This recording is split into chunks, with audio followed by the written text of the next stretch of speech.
Semenjak aku hamil besar, ibuku menginap dan suamiku selalu menawarkan diri mengantarnya belanja ke pasar setiap subuh. Aku merasa sangat bersyukur memiliki mereka berdua. Namun suatu hari, aku iseng memeriksa rekaman dashcam mobil karena ada barang yang hilang, dan hatiku hancur berkeping-keping. Sebelum aku melanjutkan kisah pahit ini, tolong sapa aku dari kota mana kalian menonton. Berikan dukungan kalian dengan menekan tombol like dan subscribe sekarang juga ya. Aku tidak pernah menyangka, bahkan dalam mimpi terburukku sekalipun, bahwa aku akan duduk di sini, merangkai kata demi kata untuk menceritakan kehancuran rumah tanggaku sendiri. Sebuah pengkhianatan yang tidak datang dari orang asing, bukan dari pelakor, atau musuh dari luar, melainkan dari dua orang yang paling aku cintai, paling aku percayai, dan paling aku hormati di muka bumi ini. Namaku Nisa, dan jika kalian bersedia meluangkan waktu, dengarkanlah kisahku ini. Semenjak usia kandunganku menginap di angka 8 bulan, tubuhku terasa begitu berat dan ringkih. Perutku yang semakin membesar membuatku kesulitan melakukan aktivitas sehari-hari. Sekadar berdiri terlalu lama di dapur membuat kakiku bengkak, dan tidur pun rasanya serba salah. Napas seringkali terasa sesak di tengah malam. Di tengah kondisi fisik yang begitu payah dan emosi yang kerap naik turun karena fluktuasi hormon kehamilan, ibuku tercinta, wanita yang melahirkanku ke dunia ini, memutuskan untuk datang dari kampung dan menginap di rumah kami. Beliau mengetuk pintu rumahku dengan membawa tas pakaian besar, tersenyum begitu hangat, dan memelukku erat. Beliau berkata bahwa beliau ingin merawatku secara langsung, tidak percaya jika aku hanya diurus oleh asisten rumah tangga. Beliau ingin memastikan cucu pertamanya, darah dagingku, lahir dengan selamat, sehat, dan tanpa kekurangan suatu apapun. Tentu saja, kehadiran ibu di rumah ini bagaikan oase di tengah gurun pasir bagiku. Aku merasa aman, merasa dijaga selayaknya anak kecil yang kembali menemukan tempat berlindung paling nyaman di pelukan ibunya. Ditambah lagi, suamiku, pria bernama Mas Arya, yang selama 5 tahun pernikahan kami selalu kuanggap sebagai pelindung dan imam terbaikku, menunjukkan dedikasi yang luar biasa dan sangat di luar kebiasaannya. Mas Arya sejatinya adalah pekerja keras yang sering kelelahan, dan sangat sulit untuk bangun di pagi buta. Namun, sejak ibu menginap di rumah kami, suamiku seolah berubah 180 derajat menjadi sosok menantu idaman yang tanpa celah. Setiap subuh, saat udara pagi masih terasa menusuk tulang, embun masih tebal menyelimuti dedaunan, dan langit di luar sana masih segelap malam, suamiku selalu menawarkan diri untuk mengantar ibuku belanja ke pasar tradisional. Biar ibu nggak capek naik ojek. Dek, kasihan ibu sudah tua. Pasar subuh itu lantainya licin, belum lagi desak-desakan. Biar Mas yang antar jemput setiap hari. Begitu kata suamiku dengan senyum tulus setiap kali aku bertanya mengapa dia repot-repot memaksakan diri bangun jam 4 pagi sebelum berangkat ke kantor. Aku sering terbangun di jam-jam itu karena dorongan untuk buang air kecil. Aku menyingkap sedikit tirai jendela kamarku dengan hati yang bergemuruh penuh cinta. Aku melihat suamiku di luar sana, dengan sigap memanaskan mesin mobil SUV hitam kami menembus kabut, lalu membukakan pintu penumpang depan untuk ibuku, sementara ibuku bersiap dengan tas kain belanjanya yang besar. Dari balik jendela kaca yang berembun itu, aku menatap kepergian mobil mereka dengan mata berkaca-kaca. Aku merasa menjadi wanita paling beruntung di dunia. Aku merasa sangat bersyukur memiliki mereka berdua, seorang ibu yang kasih sayangnya tiada batas, dan seorang suami yang rela mengorbankan waktu istirahatnya demi melayani mertuanya dengan sepenuh hati. Di titik itu, di balik kehangatan selimut tebalku, aku benar-benar buta. Aku tertidur lelap, terbuai ilusi kesempurnaan, tidak menyadari bahwa aku sedang duduk di atas bom waktu yang siap meledak dan menghancurkan seluruh kewarasanku. Sebelum aku melanjutkan kisah pahit yang mengubah hidupku selamanya ini, rasanya aku butuh kekuatan dari kalian. Tolong sapa aku dari kota mana kalian menonton di kolom komentar. Mari saling menguatkan. Dan bagi kalian yang merasa cerita ini memiliki pelajaran berharga, berikan dukungan kalian dengan menekan tombol like dan subscribe sekarang juga ya. Dukungan kecil dari kalian adalah alasan aku berani membongkar luka paling menyakitkan dalam hidupku ini, agar tidak ada wanita lain yang mengalami nasib serupa. Semuanya berjalan begitu sempurna, begitu rapi, bagaikan naskah sinetron keluarga bahagia yang tak ada cacatnya. Hingga suatu hari, sebuah kejadian yang sangat sepele, yang awalnya kuanggap sebagai ketelodoranku sendiri, menjadi kunci pembuka kotak Pandora yang selama ini disembunyikan rapat-rapat di depan mataku. Hari itu adalah hari Minggu yang mendung. Ibu dan Mas Arya baru saja pulang dari ritual rutin pasar subuh mereka. Mereka masuk ke dalam rumah, membawa kantong-kantong kresek berisi sayuran segar, potongan daging, dan bumbu dapur, sambil tertawa kecil di ruang tengah. Suara tawa mereka terdengar begitu akrab. Namun entah mengapa, pagi itu perasaanku mendadak tidak enak. Ada desir aneh yang tiba-tiba menyelinap masuk ke rongga dadaku, membuat tengkuku merinding tanpa alasan yang jelas. Mungkin cuma bawaan bayi yang kecapean. Batinku menenangkan diri sendiri, menepis jauh-jauh rasa curiga yang tak beralasan itu. Setelah sarapan pagi bersama, aku masuk ke kamar, berniat merapikan beberapa dokumen penting. Kakekku, ayah dari ibuku, baru saja meninggal dunia beberapa bulan yang lalu. Beliau meninggalkan sejumlah aset, tanah, dan deposito yang surat-suratnya sedang dalam proses pengurusan. Dan aku adalah salah satu ahli waris utamanya sesuai wasiat almarhum kakek. Saat sedang mengumpulkan berkas KTP dan KK, aku tiba-tiba menyadari bahwa dompet kecilku tidak ada di dalam laci meja rias, tempat biasanya aku menyimpannya. Dompet itu berisi KTP asliku, beberapa kartu ATM, dan yang paling penting, kartu kontrol kehamilanku. Aku panik dan berusaha keras mengingat-ingat. Kapan terakhir kali aku memegang dompet merah marun itu? Ingatanku mundur ke 2 hari yang lalu, saat Mas Arya mengantarku periksa USG ke klinik kandungan. Seingatku, aku menaruh dompet itu di dalam laci dashboard mobil, karena tanganku kerepotan memegang resep obat dan susu hamil saat turun dari mobil. Dengan perut yang membuncit tajam ke depan, aku berjalan tertatih menyusuri lorong rumah menuju garasi. SUV hitam itu terparkir diam dalam garasi yang agak temaram. Aku membuka pintu penumpang depan. Hawa pengap khas kabin mobil yang tertutup semalaman menyergap hidungku. Tanganku perlahan merogoh laci dashboard, mencari-cari di antara tumpukan kertas parkir, kwitansi tol, dan tisu. Tapi dompet itu tidak ada. Aku mengerutkan kening. Dengan susah payah menahan perut, aku membungkuk, mencari di sela-sela jok kulit, meraba kolong karpet, hingga mengecek kantong pintu samping. Nihil. Dompet itu benar-benar lenyap seolah ditelan bumi. Di tengah rasa frustrasi dan keringat dingin yang mulai menetes di pelipis karena kelelahan membungkuk, pandanganku tanpa sengaja tertuju pada sebuah benda kecil yang menempel di balik kaca spion tengah. Kamera dashcam. Mas Arya baru saja memasangnya bulan lalu. Katanya untuk keamanan jika terjadi insiden di jalan raya. Awalnya, demi Tuhan, aku sungguh tidak punya prasangka buruk sama sekali. Seujung kuku pun tidak ada niat untuk memata-matai suamiku sendiri. Aku hanya iseng memeriksa rekaman dashcam mobil karena berpikir, mungkin saja dompetku terjatuh dari laci dan terekam kamera saat seseorang membuka pintu. Atau mungkin aku bisa melihat jam berapa terakhir kali aku memegang dompet itu di dalam mobil ini. Bukankah dashcam itu merekam setiap pergerakan dan suara di dalam kabin secara otomatis begitu mesin dinyalakan? Dengan sisa tenaga dan napas yang sedikit terengah, aku menjangkau kamera itu, menekan klip kecil di sampingnya, dan mengeluarkan kartu memori micro SD dari slotnya. Aku menggenggam memori seukuran kuku itu erat-erat, menutup pintu mobil perlahan agar tak berbunyi nyaring, dan melangkah masuk kembali ke dalam rumah.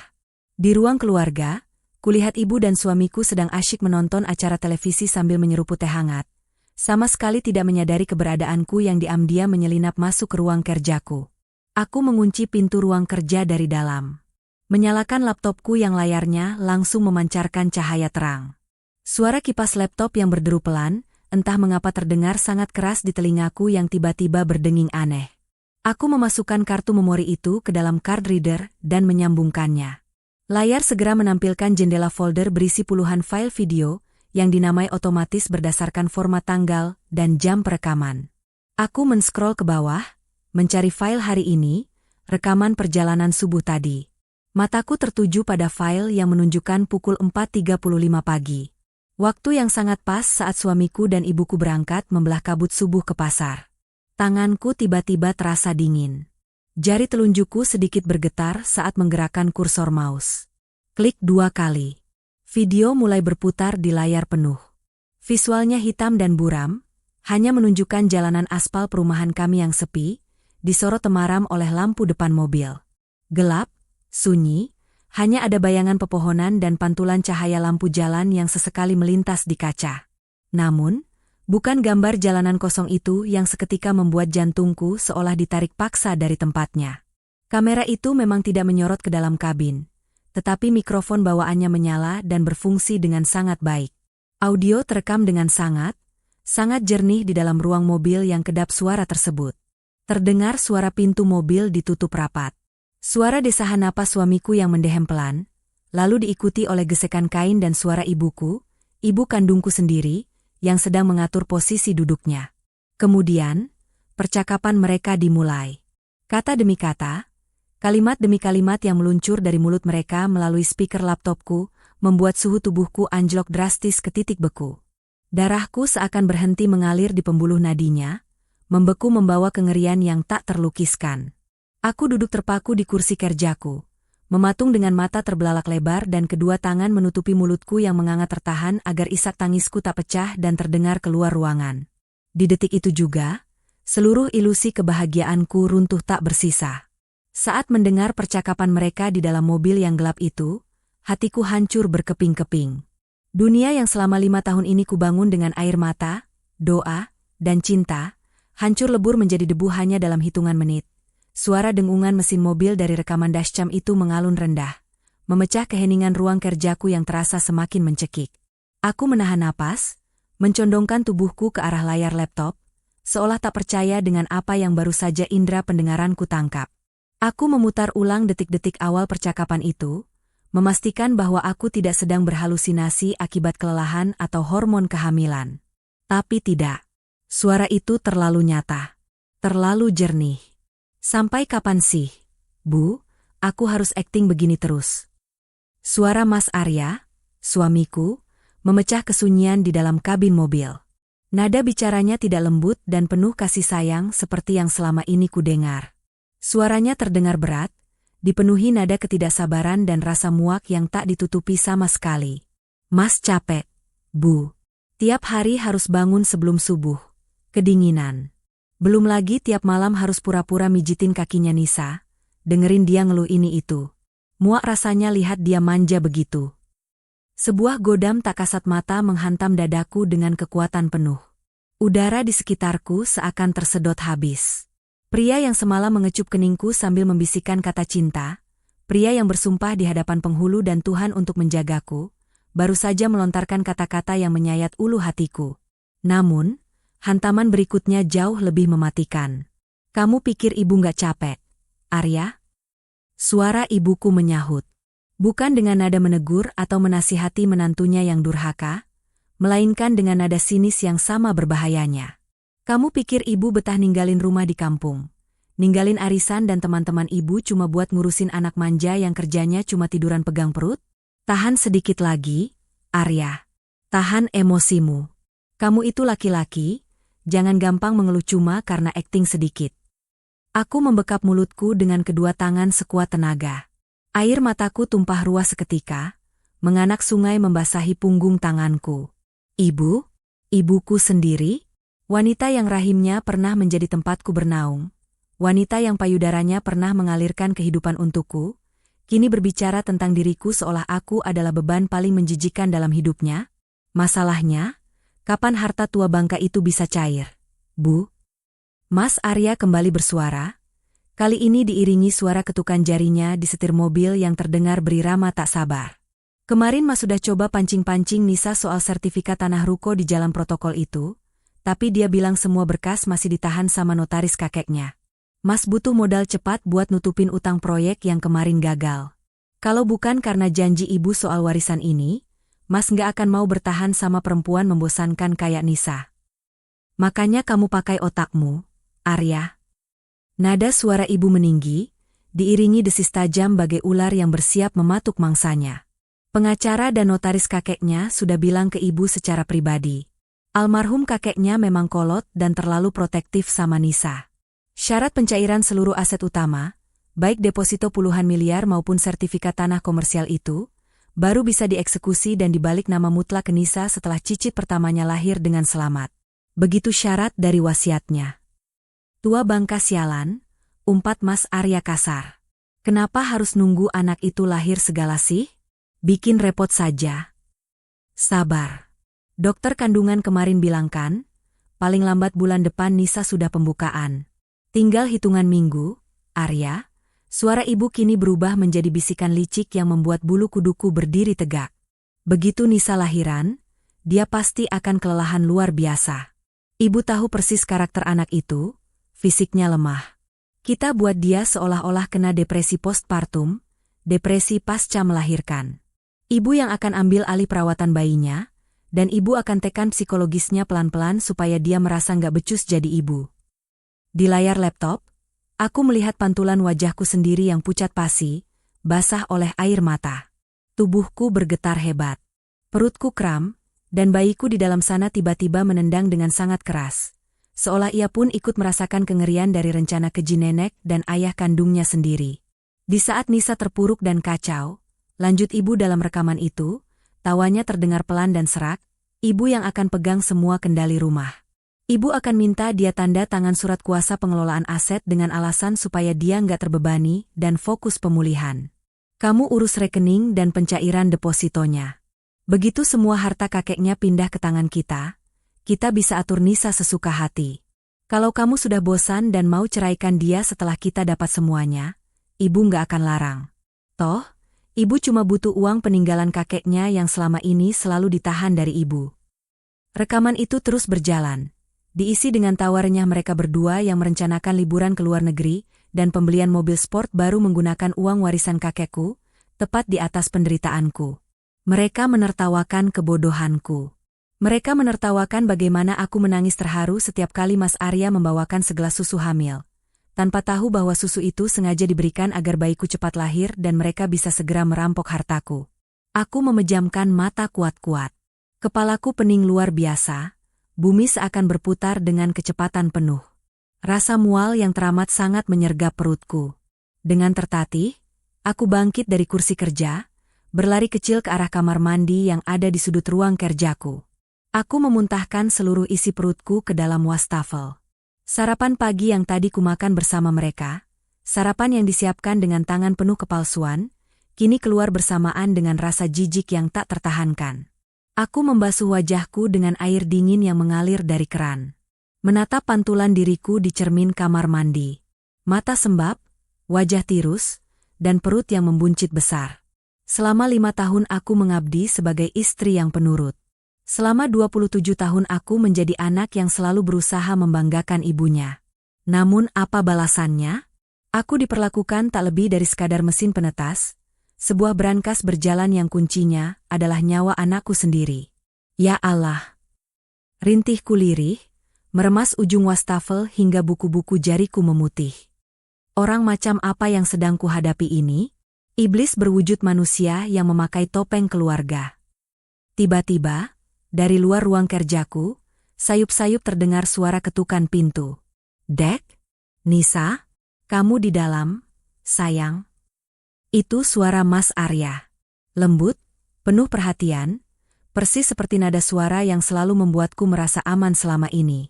Ibu buatin bubur kacang hijau kesukaan kamu nih. Dimakan yuk mumpung masih hangat, biar dedek bayinya sehat. Mendengar suara itu, perutku kembali bergejolak mual. Rasa muak menjalar dari ujung kaki hingga ke ubun-ubun. Tanganku secara refleks mengelus perut besarku. Bayiku kembali menendang, kali ini lebih lembut, seolah memberiku kekuatan. Di detik itu, di tengah kehancuran batinku yang paling dalam, sesuatu di dalam diriku patah, namun sekaligus tumbuh menjadi sesuatu yang baru. Air mataku berhenti mengalir. Kesedihan yang sedari tadi meremukan tulang rusukku menguap, berganti menjadi amarah yang dingin, pekat, dan membara. Insting keibuanku mengambil alih. Mereka boleh menghancurkan hatiku, mereka boleh tidak mencintaiku, tapi menyentuh masa depan anak yang sedang kukandung ini, menjadikan anakku sebagai alat transaksi keserakahan mereka, melangkahi mayatku dulu. Iya, Mas. Sebentar, aku lagi di kamar mandi ruang kerja. Balasku berteriak dengan nada senormal mungkin. Aku memaksakan suaraku agar tidak bergetar. Aku menarik napas panjang, menelan ludah yang terasa sepahit empedu. Dengan gerakan cepat dan terukur, Aku kembali ke meja kerja. Aku menyalin file rekaman dashcam itu. Tidak hanya di laptop, aku mengunggahnya ke Google Drive rahasia milikku, mengirimkannya ke email keduaku, dan menyimpannya di ponsel. Bukti ini adalah senjata utamaku. Aku mencabut card reader, lalu memasukkan kembali kartu memori itu ke dalam dashcam nanti saat ada kesempatan, agar mereka tidak curiga bahwa aku sudah mengetahui segalanya. Aku merapikan rambutku, menghapus sisa air mata, dan memasang topeng terbaikku. Jika mereka bisa berakting layaknya keluarga yang penuh kasih sayang selama berbulan-bulan, maka aku akan menunjukkan kepada mereka bagaimana caranya memenangkan piala Oscar untuk peran sebagai korban yang tidak tahu apa-apa. Aku membuka kunci pintu ruang kerja. Di sana berdiri suamiku dengan nampan berisi semangkuk bubur kacang hijau dan segelas air putih. Senyumnya begitu menawan. Kok lama di dalam? Kamu pucat banget, Dek. Mual lagi ya? Tanyanya dengan raut wajah khawatir yang kini terlihat sangat menjijikkan di mataku. Tangannya terulur ingin mengusap perutku, namun aku dengan halus menepisnya dengan dalih membenarkan letak dasterku. Iya, Mas. Biasa, agak mual sedikit, jawabku sambil memaksakan sebuah senyuman. Senyum yang kutahu tidak mencapai mataku. Makasih ya, Mas. Tolong taruh di meja kamar saja, aku mau rebahan dulu, badanku pegal semua. Ya sudah, kamu istirahat yang banyak ya. Kalau butuh apa-apa, panggil Mas atau Ibu, ucapnya manis sebelum berbalik menuju kamar utama kami. Aku menatap punggung suamiku yang menjauh dengan rahang mengeras. Permainan baru saja dimulai. Mereka merencanakan skenario yang kejam untuk merampas hakku dan hak anakku saat aku berada di titik terlemahku nanti di ruang persalinan. Maka, aku harus menghancurkan rencana itu jauh sebelum harinya tiba. Sambil berjalan perlahan kembali ke kamar, otakku bekerja dengan kecepatan luar biasa. Aku butuh bantuan. Aku tidak bisa menghadapi dua iblis ini sendirian di rumah ini. Ingatanku tertuju pada satu nama, Pak Darmawan. Beliau adalah notaris kepercayaan almarhum kakek yang mengurus semua berkas warisan ini. Pak Darmawan adalah sahabat kakekku, orang yang sangat menjunjung tinggi integritas, dan satu-satunya orang di luar sana yang mengetahui detail hukum dari wasiat tersebut. Sesampainya di kamar. 1 menit. 5 menit. 10 menit berlalu sejak pesan itu terkirim. Aku duduk di tepi ranjang dengan perasaan was-was, menatap layar ponsel yang perlahan meredup lalu mati, hanya untuk kuhidupkan kembali beberapa detik kemudian. Suara detak jam dinding di kamarku seolah beradu cepat dengan detak jantungku sendiri. Di luar kamar, sayup-sayup aku masih bisa mendengar suara ibu dan Mas Arya yang sedang berbincang santai di ruang TV. Tawa mereka yang dulu selalu menghangatkan hatiku, kini terdengar bagaikan sayatan pisau berkarat di telingaku. Ting! Layar ponselku menyala. Sebuah pesan masuk dari Pak Darmawan. Tanganku yang gemetar buru-buru membuka notifikasi tersebut. Waalaikumsalam, Nisa. Innalillahi, ada apa ini nak? Kakekmu sudah berpesan agar Bapak selalu menjaga hakmu. Bapak kebetulan sedang ada jadwal kosong besok siang. Kita bertemu di private room restoran Bunga Rampai, jam 1 siang. Tempatnya tertutup dan aman.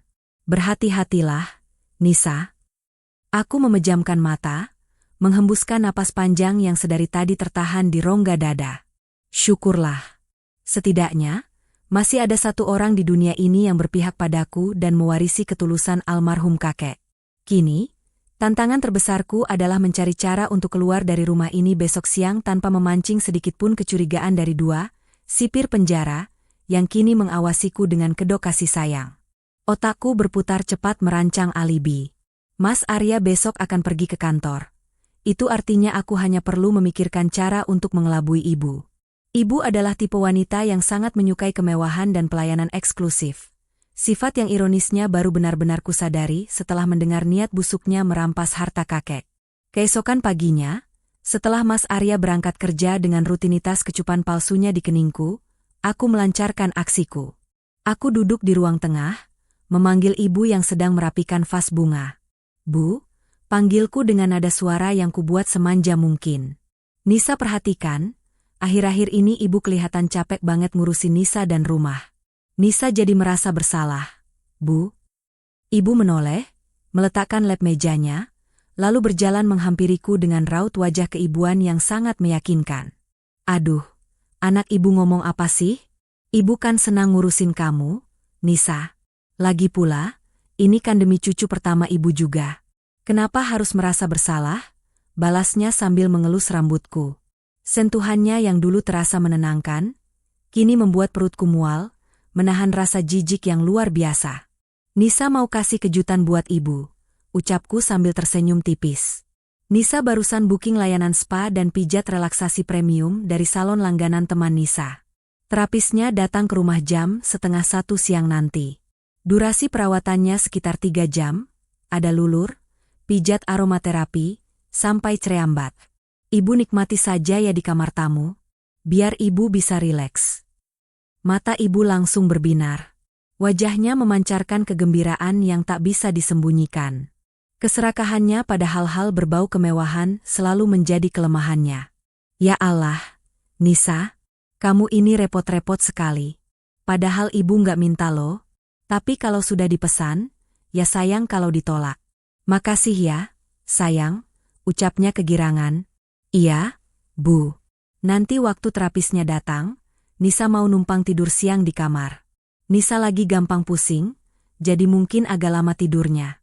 Ibu nggak usah khawatirkan Nisa, ibu fokus me time saja, ya, kataku menutup jebakan itu dengan rapi. Tepat pukul 12:30, 2 orang terapis berseragam rapi tiba di rumah kami. Ibu menyambut mereka dengan antusias dan langsung masuk ke kamar tamu, bersiap dimanjakan. Begitu pintu kamar tamu tertutup dan aku mendengar sayup-sayup alunan musik relaksasi dari dalam sana, aku bergegas masuk ke kamarku. Aku mengganti dasterku dengan pakaian yang rapi, mengenakan masker wajah dan kacamata hitam, lalu menyelinap keluar melalui pintu samping yang tembus langsung ke jalan kompleks. Langkahku terasa berat. Kandungan yang menginjak usia 8 bulan ini membuat tulang panggulku nyeri setiap kali melangkah agak cepat. Namun, amarah dan tekad untuk melindungi masa depan anakku memberiku kekuatan ekstra. Aku menyetop taksi yang melintas di depan gerbang kompleks dan meluncur menuju restoran Bunga Rampai. Setibanya di sana, seorang pelayan yang sudah diinstruksikan mengantarku melewati lorong sepi menuju sebuah ruangan VIP di lantai 2. Begitu pintu kayu berukir itu dibuka, aku melihat Pak Darmawan sudah duduk menungguku. Pria parubaya dengan kacamata tebal dan setelan jas rapi itu langsung berdiri saat melihat kondisiku yang pucat dan terengah-engah. Nisa, astagfirullah. Duduk, nak, minum dulu, ucapnya penuh kekhawatiran sambil menuangkan teh hangat ke cangkirku. Aku tidak bisa menahannya lagi. Begitu duduk di kursi empuk itu, pertahananku runtuh. Air mataku pecah, tumpah ruah membasahi masker yang kukenakan. Aku menangis tergugu, meluapkan rasa sakit, pengkhianatan, dan ketakutan yang sejak kemarin mencekik leherku. Pak Darmawan membiarkanku menangis, menyodorkan sekotak tisu dengan tatapan iba. Setelah tangisku sedikit mereda dan napasku mulai teratur, aku membuka tasku. Aku mengeluarkan ponselku, meletakkannya di atas meja, dan memutar rekaman audio dari dashcam itu. Ruangan VIP yang senyap itu kini dipenuhi oleh suara Mas Arya dan Ibu. Suara tawa licik mereka, rencana keji mereka tentang depresi pasca melahirkan, hingga niat mereka merampas deposito dan sertifikat tanah komersial milik kakek. Wajah Pak Darmawan mengeras seiring berjalannya rekaman tersebut. Rahangnya terkatup rapat, dan tangannya yang memegang cangkir teh terlihat bergetar menahan amarah yang meledak-ledak. Begitu rekaman itu selesai, beliau menggebrak meja dengan cukup keras hingga cangkir teh berdenting. Biadab, desis Pak Darmawan, suaranya bergetar karena emosi. Kakekmu benar. Kakekmu punya firasat yang sangat kuat. Dulu, almarhum sempat berdebat panjang dengan saya sebelum menandatangani draft wasiatnya. Kakekmu curiga pada watak ibumu yang matre dan suamimu yang punya rekam jejak utang sana-sini. Itu sebabnya kakekmu mengunci semua aset utamanya atas namamu, dan mensyaratkan pencairan baru bisa dilakukan setelah cicitnya lahir. Kakekmu ingin memastikan harta itu jadi jaminan hidupmu dan anakmu, bukan untuk dijarah oleh 2 lintah darat itu. Bantu saya, Pak, isaku, menatapnya dengan pandangan memohon yang paling dalam. Saya tidak peduli dengan uang itu. Kalau mereka mau merampok saya, silakan. Tapi saya tidak akan membiarkan mereka menggunakan darah daging saya sebagai kunci brankas mereka. Saya tidak akan membiarkan anak ini tumbuh di bawah kendali manusia-manusia serakah itu. Apa yang harus saya lakukan? Pak, kalau saya melahirkan nanti, saya pasti dalam kondisi lemah. Mereka akan memaksa saya tanda tangan. Pak Darmawan melepas kacamatanya, memijat pangkal hidungnya dengan raut wajah berpikir keras. Beberapa saat kemudian, ia menatapku dengan sorot mata tajam dan penuh perhitungan layaknya seorang ahli hukum yang siap berperang. Kita akan potong jalur mereka secara total, Nisa. Kita akan buat mereka gigit jari hingga mengemis, ucap Pak Darmawan tegas. Secara hukum, aset itu belum sepenuhnya mutlak atas namamu sebelum anak itu lahir.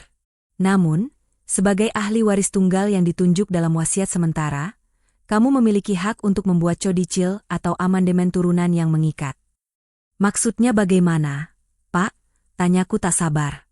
Kita akan membuat akta perjanjian perwalian dan hibah bersyarat hari ini juga, jelas Pak Darmawan, mencondongkan tubuhnya ke depan. Kamu akan memindahkan seluruh hak warismu, baik deposito yang nilainya puluhan miliar itu maupun aset properti strategis, langsung atas nama anakmu yang akan lahir ini.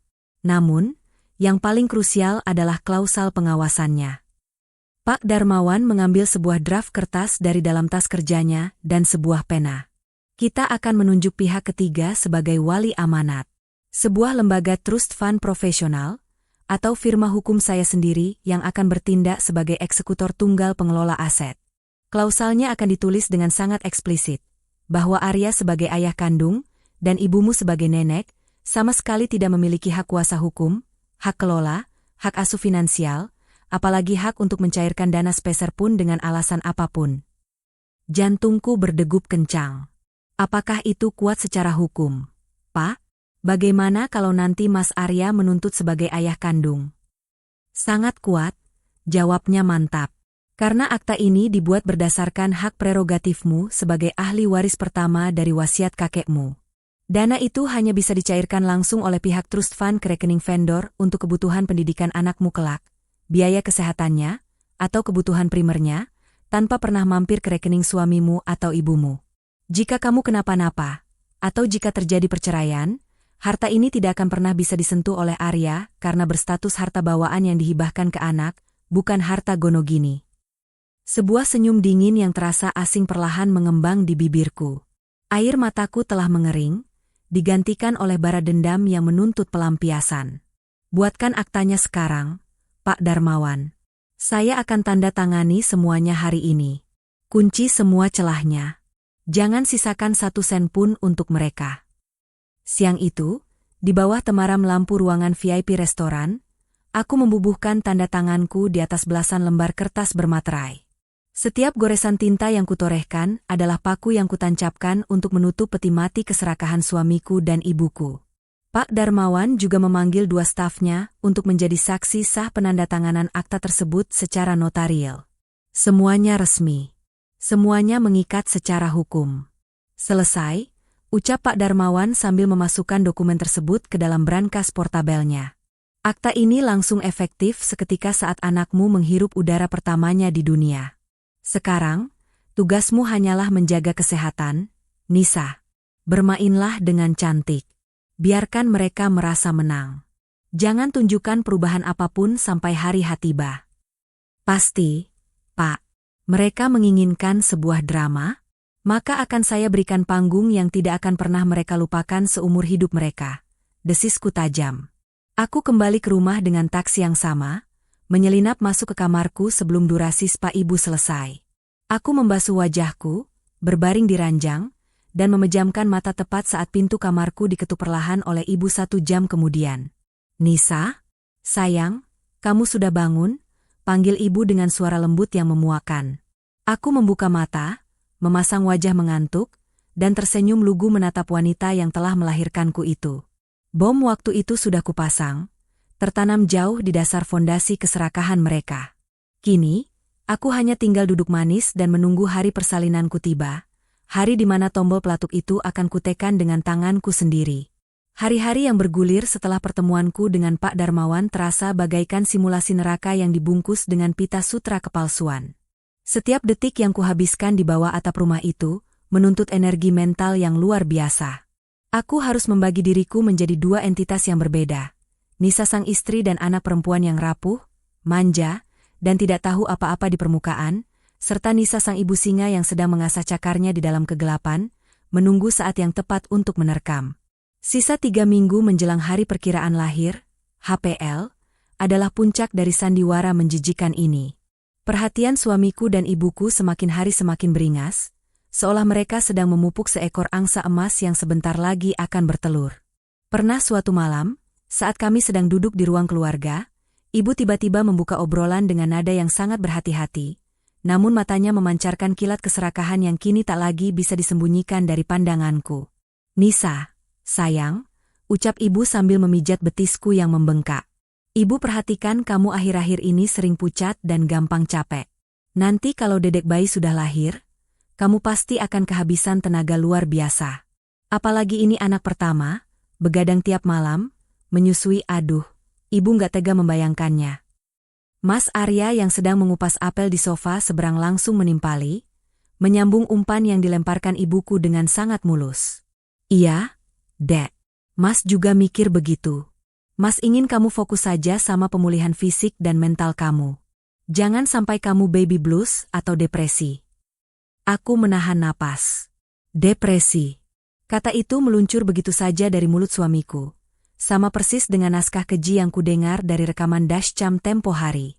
Tanganku diam-diam mengepal kuat di balik selimut tebal yang menutupi pahaku. "Makanya," lanjut ibu dengan suara lembut yang berbisa, "ibu dan Arya sudah sepakat.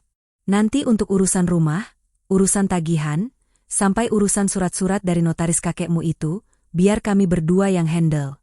Kamu tinggal tanda tangan surat kuasa saja ke Arya. Biar Arya yang bolak-balik urus ke bank atau ke notaris.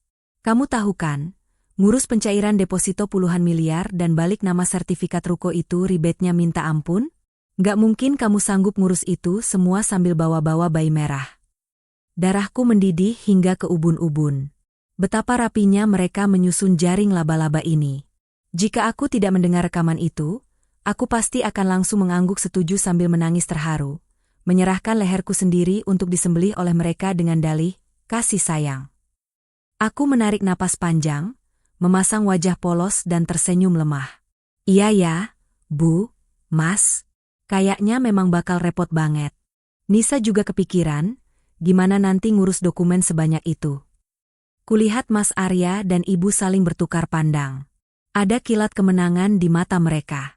Sebuah seringai kecil hampir saja lolos dari bibir suamiku sebelum ia buru-buru menyembunyikannya dengan menggigit apelnya. "Tapi," sambungku dengan nada memelas, membuat senyum di wajah mereka tertahan seketika. Nisa sekarang ini benar-benar nggak bisa mikir.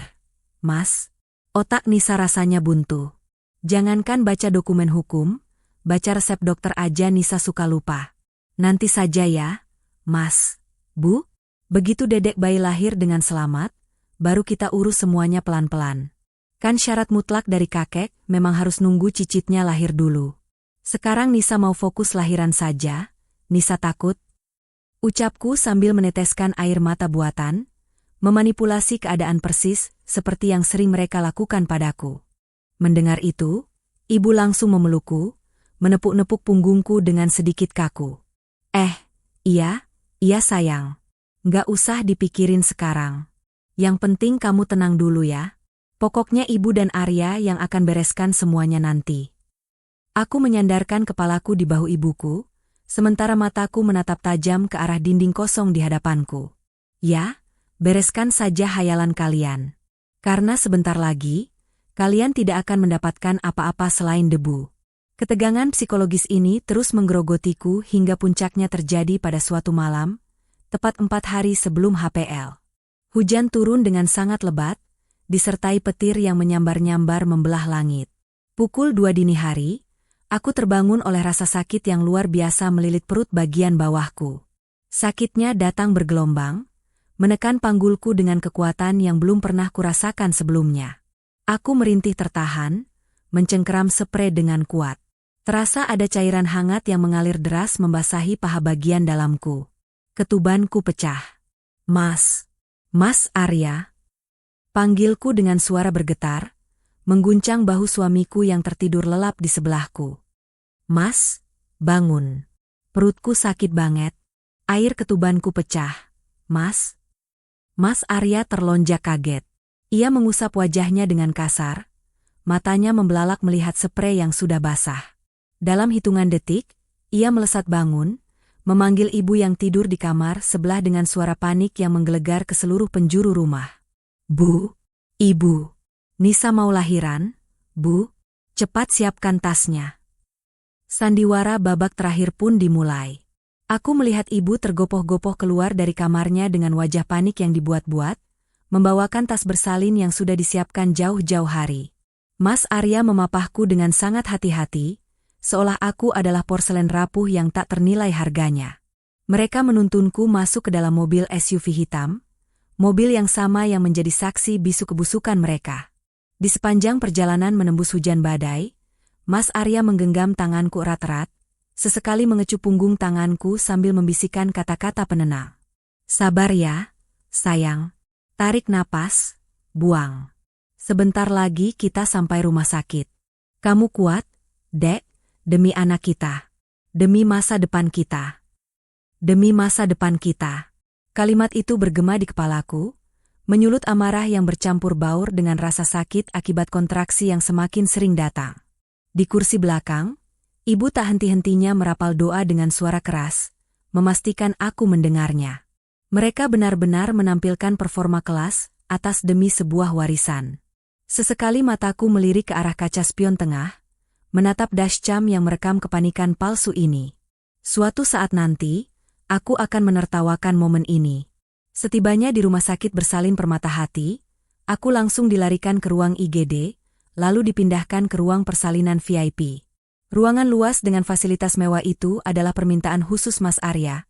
Tentu saja ia berani menggesek kartu kreditnya hingga over limit demi menyewa kamar ini, karena ia yakin tagihan ini tak ada apa-apanya dibandingkan puluhan miliar yang akan segera masuk ke kantongnya. Suasana di ruang persalinan terasa begitu intens. Bunyi beep dari monitor detak jantung janin, berpadu dengan rintihanku setiap kali gelombang kontraksi menerjang. Dokter spesialis kandungan masuk, memeriksa pembukaanku. Sudah pembukaan 8, Bu Nisa. Wah, hebat sekali, cepat ini prosesnya, ucap dokter tersenyum menyemangati. Keluarganya sangat suportif ya. Suami dan ibunya di sini semua nemenin. Seorang perawat senior yang sedang memasang selang infus di tanganku ikut tersenyum ke arah Mas Arya. Bapaknya siaga banget dari tadi, tangannya nggak lepas pegang istrinya. Jarang loh ada suami yang berani masuk ruang bersalin lihat proses begini. Mas Arya membalas pujian perawat itu dengan senyum rendah hati yang memuakan. Istri saya sedang berjuang nyawa demi anak saya, Sus. Sudah kewajiban saya mendampingi dan memberikan kekuatan untuk dia. Saya nggak akan biarkan dia merasa sendirian. Ibu di sudut ruangan ikut mengusap matanya dengan tisu, berakting layaknya seorang nenek yang tak kuasa menahan haru. Rasa sakit memelintir perutku lagi, kali ini jauh lebih dahsyat.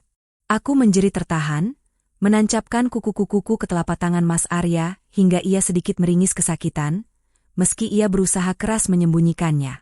Dalam hati, aku menertawakannya. Sakit, Mas? Ini belum seberapa dibandingkan rasa sakit hatiku saat mendengar kau mengkhianatiku bersama wanita yang melahirkanku. Nisa, sayang, ayo kuat. Sebentar lagi, ya, bisik Mas Arya di telingaku. Napasnya terasa hangat namun membuatku merinding jijik. Aku memejamkan mata, memfokuskan seluruh sisa tenagaku. Rasa sakit ini nyata. Nyawa yang sedang kupertaruhkan ini nyata. Namun di balik keringat dingin yang membasahi dahi dan pandangan yang mulai berkunang-kunang karena kelelahan, otakku bekerja dengan sangat jernih. Aku sedang menghitung mundur. Detik demi detik. Menit demi menit. Begitu suara tangisan pertama anakku memecah kesunyian ruangan ini, saat itu jugalah palu godam keadilan akan dijatuhkan. Begitu anakku lahir dengan selamat, dokumen perwalian dan penguncian aset yang ada di tangan Pak Darmawan akan aktif secara otomatis. Dan di detik yang sama, aku akan menendang dua iblis berwujud manusia ini keluar dari kehidupanku selamanya. Pembukaan sudah lengkap. Seru dokter tiba-tiba, suaranya memecah fokusku. Bu Nisa, dengarkan aba-aba saya. Tarik napas panjang, lalu mengejan yang kuat ke arah bawah. Tubuhku menegang. Inilah saatnya. Aku menarik napas dalam-dalam, mengumpulkan seluruh rasa sakit, amarah, dendam, dan cinta untuk anakku menjadi satu kekuatan yang maha dahsyat. Pertempuran sesungguhnya baru saja akan dimulai, dan aku tidak akan membiarkan mereka menang, sedetik pun tidak. Aku menjerit serak, mengerahkan sisa-sisa tenaga terakhirku.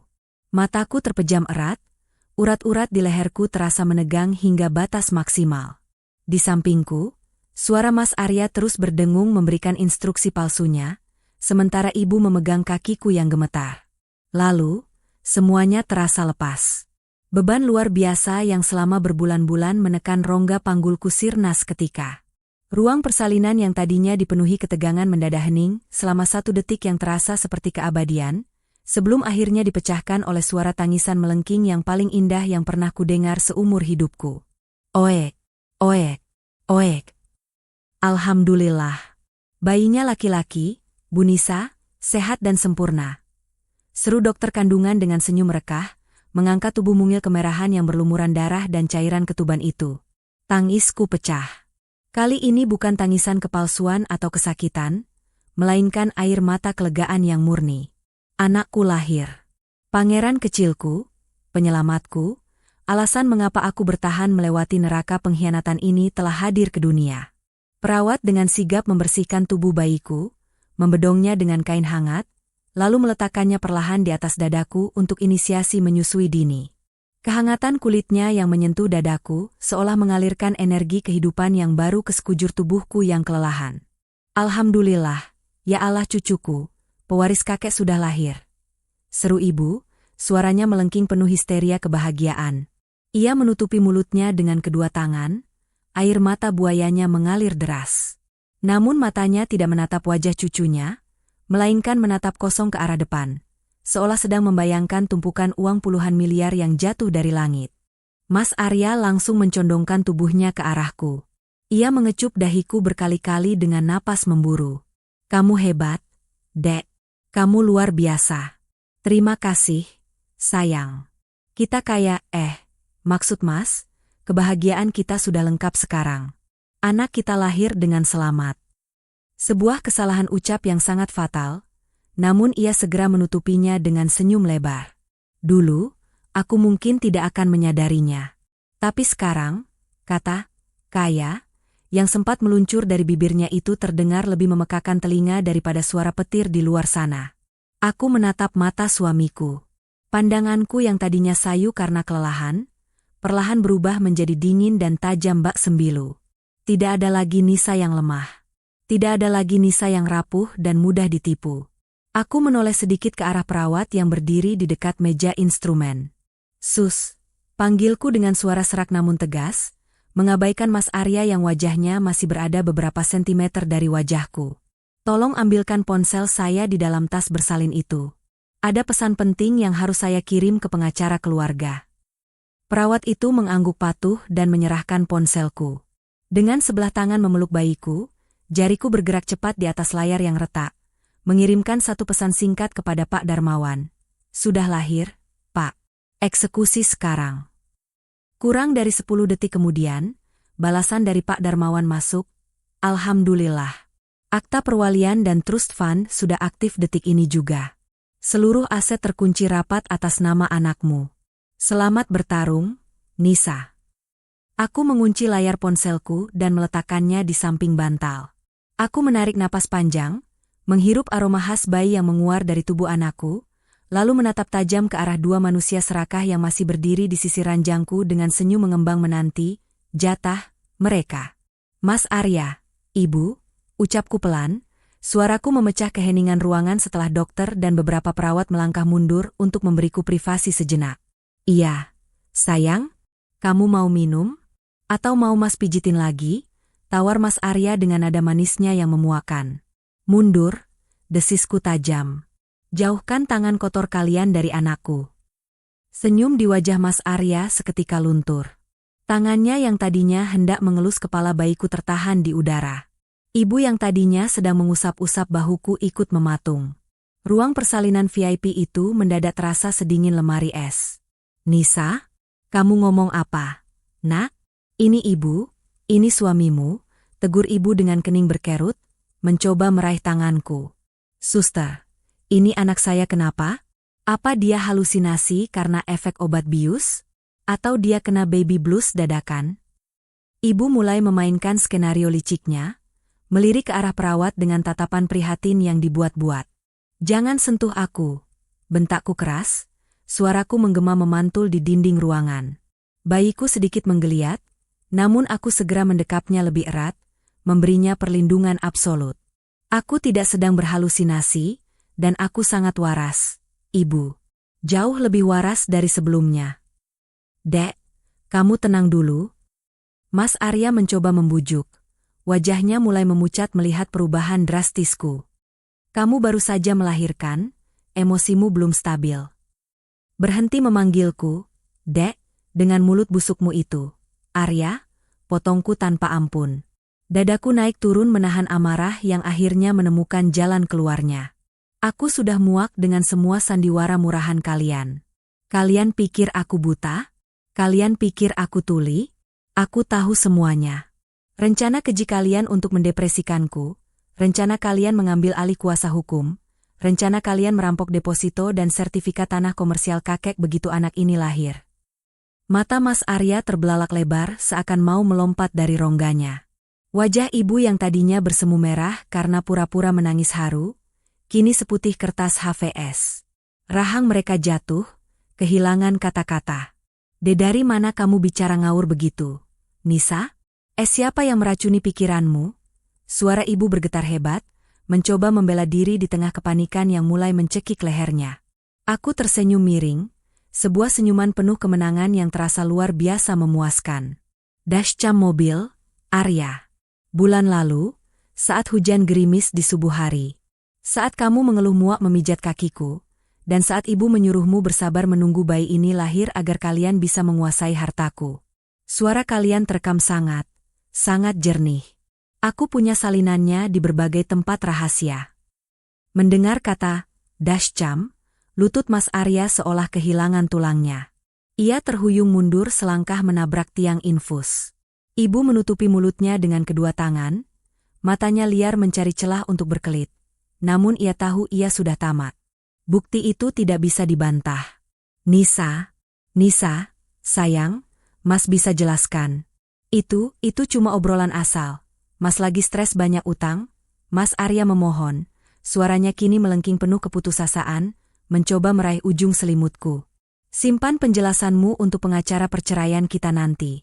Sahutku dingin, tanpa sedikit pun keraguan di mataku. Tapi sebelum kalian memohon lebih jauh, biarkan aku menyampaikan satu berita bahagia untuk kalian. Bukankah kalian sangat menantikan pencairan warisan kakek? Aku sengaja menggantung kalimatku, menikmati raut wajah mereka yang pucat pasi bercampur kebingungan. Kemarin, aku sudah bertemu dengan Pak Darmawan, notaris kakek, lanjutku, setiap kata yang kuucapkan bagaikan sabetan cambuk di wajah mereka. Dan aku sudah memindahkan seluruh hak warisku, setiap perak dari deposito puluhan miliar itu, dan setiap jengkal dari sertifikat tanah ruko itu, langsung atas nama anakku ini. Semuanya di bawah pengawasan trust fund pihak ketiga. Apa maksudmu? Gagap Mas Arya, napasnya memburu tak beraturan. Maksudnya, Arya, tegasku dengan volume suara yang menusuk, kalian berdua, baik sebagai ayah kandung maupun nenek, sama sekali tidak punya hak asuh finansial. Kalian tidak bisa menyentuh uang itu sepeser pun. Uang itu hanya bisa dicairkan langsung oleh pihak perwalian ke institusi pendidikan atau kesehatan anakku kelak. Tidak akan pernah ada uang yang mampir ke rekeningmu untuk menutupi utang-utang proyek gagalmu. Dan ibu tidak akan pernah bisa membeli mobil sport atau jalan-jalan ke luar negeri pakai uang kakek. Tidak mungkin. Ibu menjerit histeris, seolah baru saja disambar petir di siang bolong. Keserakahannya mengambil alih akal sehatnya. Ia maju menerjang ke arah ranjangku dengan tangan menggapai-gapai. Kamu anak durhaka. Kamu menipu ibumu sendiri. Harta itu hak ibu. Kakekmu itu ayah ibu. Sus, pencet tombol darurat. Panggil satpam sekarang juga. Teriakku memerintah perawat yang sedari tadi berdiri mematung ketakutan di sudut ruangan. Dua orang asing ini mengancam keselamatan saya dan bayi saya. Sirine kecil berbunyi nyaring di atas pintu ruangan. Dalam hitungan detik, 3 orang petugas keamanan berseragam hitam berbadan tegap menerobos masuk ke dalam ruang bersalin. Tolong keluarkan 2 orang ini dari ruangan saya, Pak. Mereka bukan keluarga saya lagi. Jangan biarkan mereka menginjakan kaki di lantai ini. Perintahku dengan otoritas mutlak. Baik, Bu, tegas kepala satpam. Mereka langsung bergerak mencengkeram lengan Mas Arya dan ibuku. Lepaskan. Saya suaminya. Saya berhak di sini. Nisa, jangan gila kamu, Nisa. Aku ayah dari anak itu. Mas Arya meronta-ronta, menjerit histeris bak orang kesurupan saat tubuhnya diseret paksa oleh 2 satpam yang jauh lebih besar darinya. Wajah tampannya yang selama ini selalu ia gunakan untuk menipuku kini terlihat sangat menyedihkan dan penuh keputusasaan. Di sebelahnya, ibu menangis meraung-raung, kakinya lemas tak kuat berdiri sehingga ia harus diseret keluar ruangan. Nisa, ampuni ibu, nak, ibu minta maaf. Jangan usir ibu, Nisa. Ibu nggak punya uang lagi. Arisannya gimana, nak? Ratapannya menggema menyedihkan menyusuri lorong rumah sakit, semakin lama semakin menjauh hingga akhirnya menghilang di balik pintu ganda ruang bersalin yang tertutup rapat. Keheningan kembali menyelimuti ruang persalinan VIP itu. Hanya ada aku, bayiku yang kini kembali tertidur lelap di pelukanku, dan napasku yang perlahan mulai teratur.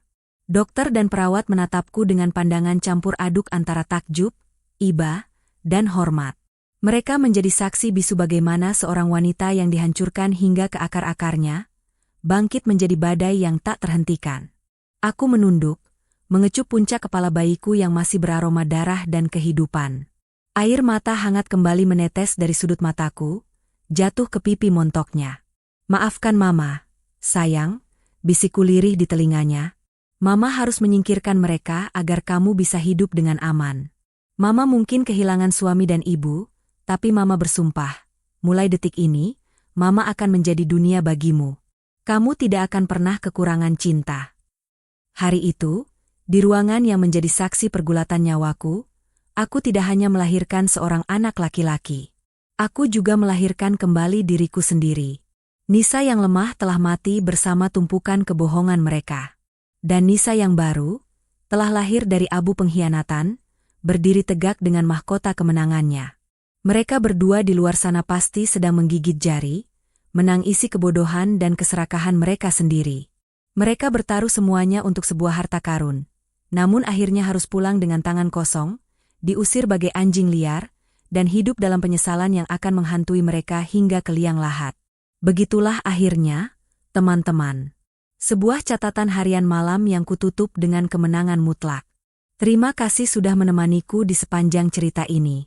Semoga kisahku menjadi pengingat bagi kita semua, bahwa selembut-lembutnya seorang wanita, ia akan berubah menjadi makhluk paling berbahaya di dunia ketika ada yang berani mengancam keselamatan dan masa depan anaknya. Sampai jumpa di cerita kehidupan selanjutnya. Tetap kuat, dan jangan pernah biarkan siapapun merampas kewarasan kalian.